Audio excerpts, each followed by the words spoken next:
हाय नमस्कार, संगीता किचनमध्ये आपलं स्वागत आहे। आज आपण बनवणार आहोत तिळगुळाची वडी। चला तर मग आता आपण सुरुवात करूया। त्यासाठी मी गॅसवर एक कढई तापत ठेवलेली आहे आणि आता आपण पांढरे तीळ घेऊया। इथे मी 2 कप पांढरे तीळ घेतलेले आहे। त्याला आपण कढईत घालून घेऊया।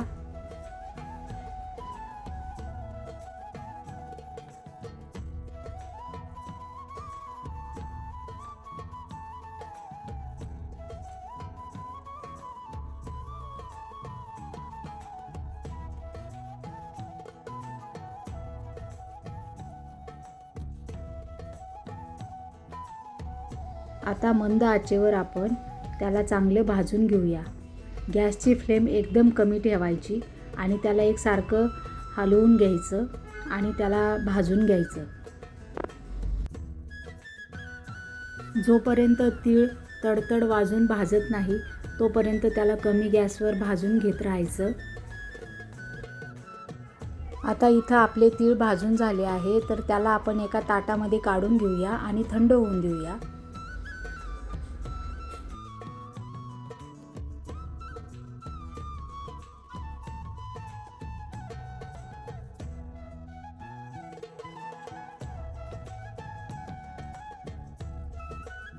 तीळ ताटामध्ये काढल्यानंतर त्याच कढईमध्ये आपण आता 2 कप शेंगदाणे भाजून घेऊया। तर त्यासाठी मी शेंगदाणे घेतले आहे आणि त्याला आता आपण कढईमध्ये घालून घेऊया।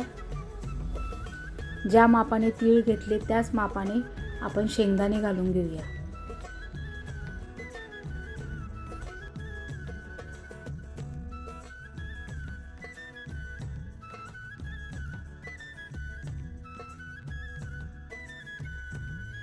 आणि शेंगदाणे आपण आता मंद गॅसवर खरपूस भाजून घेऊया। अगदी कमी गॅसवर याला भाजून घ्यायचं आहे।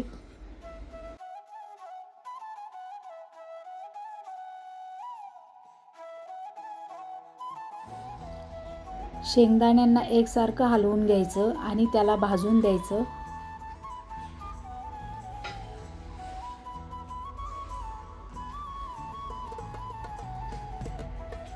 ज्यावेळेला त्याचं कवर निघेल त्यावेळेला आपण गॅस बंद करून द्यायचा। आता आपण शेंगदाणे थंड होण्यासाठी एका परातीमध्ये काढून घेऊया आणि त्याला थंड होऊन देऊया।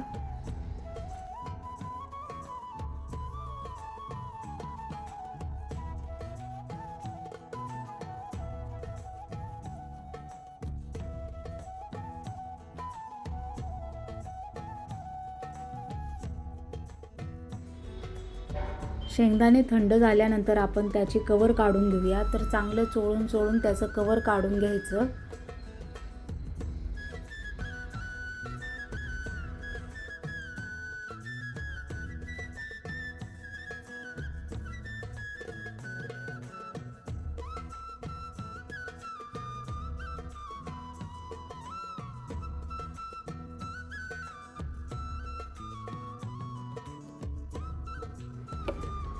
शेंगदाण्यांचे थोडेसे जेवढे निघेल तेवढे कवर काढायचे आणि अशा पद्धतीने चाळणीने चाळून घ्यायचं। तुमच्याकडे जर अशी चाळणी नसेल तर तुम्ही सुपामध्ये पाखडून घेतलं तरी चालेल। अशा पद्धतीने आपले शेंगदाणे आता स्वच्छ झाले आहे। आता मी इथे एक मिक्सरचं भांडं घेतलं आहे। त्यामध्ये आपण आता पांढरे तीळ घालून घेऊया आणि त्याला जाडसर ग्राइंड करून घेऊया।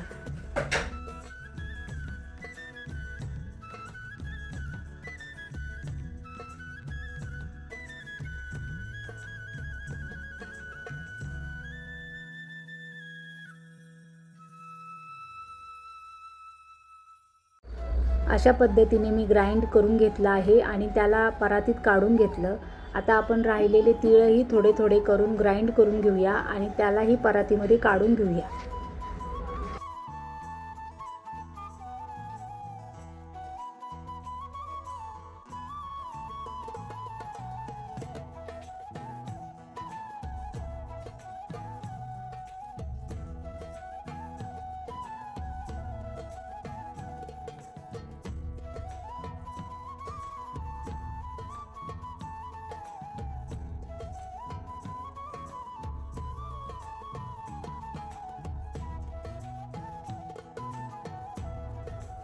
अशा पद्धतीने आपले तीळ जाडसर ग्राइंड झाल्यानंतर आपण आता शेंगदाण्यांनाही त्याच पद्धतीने ग्राइंड करून घेऊया. थोडंसं जाडसरच करून घ्यायचं.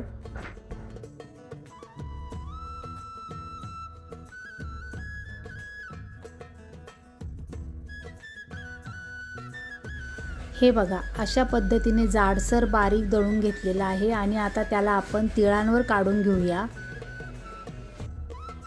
अशा पद्धतीने आपण संपूर्ण शेंगदाणे दळून घेतल्यानंतर मी इथं अर्धा कप मिल्क पावडर घातली आहे. मिल्क पावडर घातल्याने टेस्ट खूप छान लागते, तर तुम्ही अशा पद्धतीने मिल्क पावडर जरूर घाला.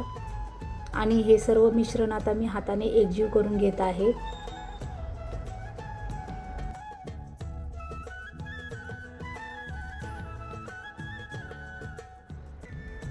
संपूर्ण मिक्सचर एकत्रित केल्यानंतर आता आपण गॅसवर कढई ठेवूया.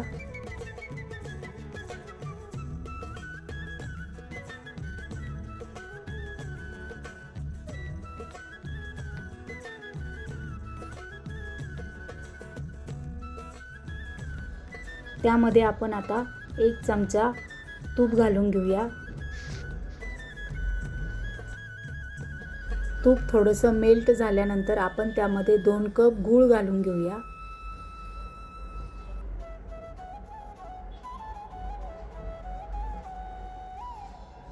थोडंसं पाणी घालून घेऊया.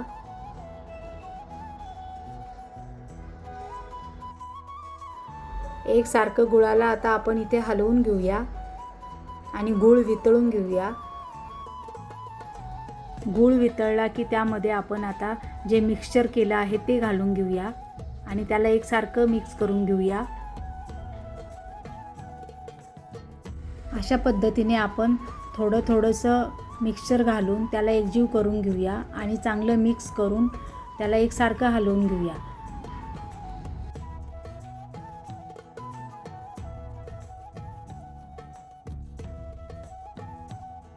आता आपण याला एकसारखं मिक्स करून घ्यायचं आहे.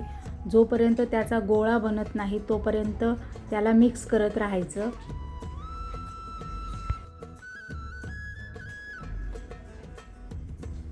जोपर्यंत त्याचा एक घट्टसर गोळा तयार होत नाही तोपर्यंत त्याला कमी गॅसवर सारखं मिक्स करत राहायचं. आणि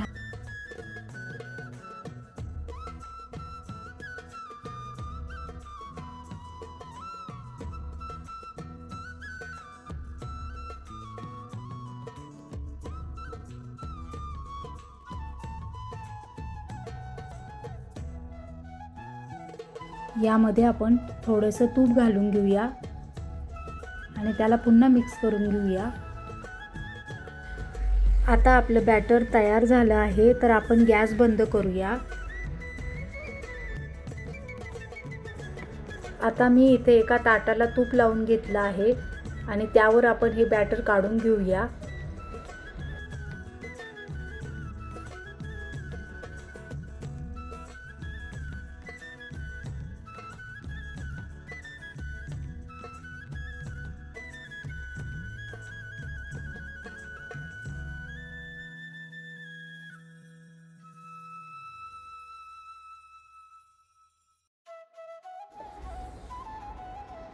हे संपूर्ण मिश्रण ताटामध्ये काढून घेतल्यानंतर आपण त्याला एकसारखं थापून घेऊया.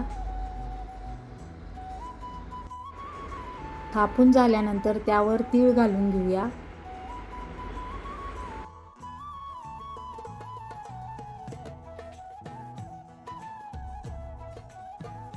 पुन्हा थोडंसं थापून घेऊया म्हणजे तीळ निघणार नाही.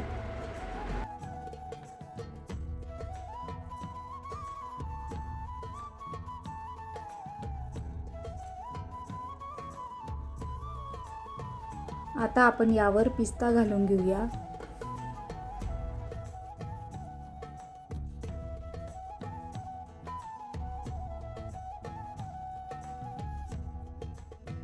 पुन्हा थापून घेऊया.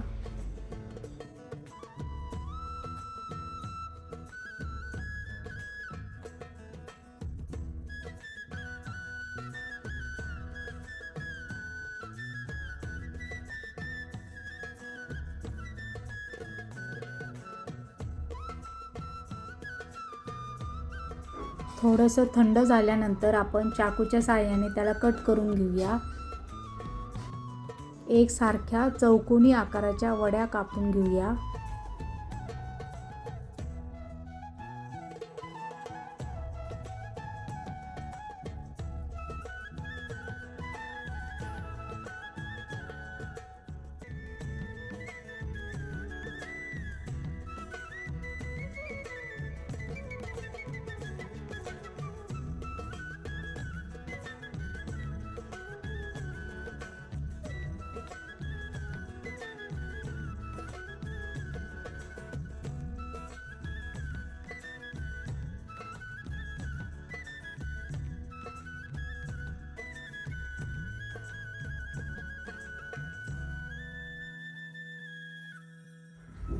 अशा पद्धतीने आपल्या वड्या कट करून झाल्या आहेत. तर त्याला आता आपण थंड होऊन देऊया.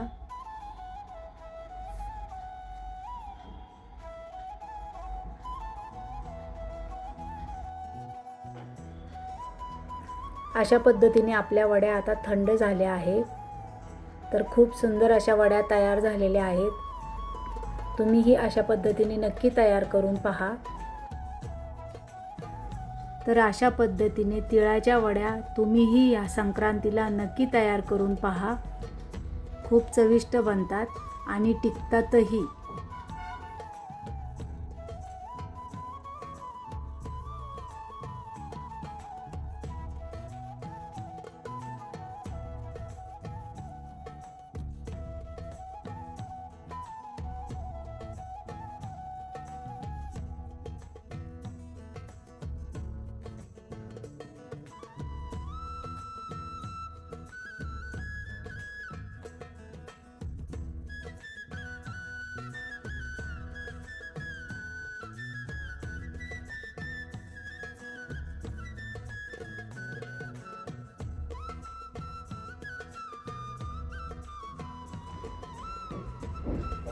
अशा पद्धतीने आपण एअरटाईट कंटेनरमध्ये या वड्या स्टोरही करू शकतो. तर या संक्रांतीला तुम्हीही तिळाच्या वड्या अशा पद्धतीने नक्की तयार करून पहा. आणि संगीता किचनला लाईक, शेअर, सबस्क्राईब नक्की करा. आणि हो, कमेंटही करा. धन्यवाद.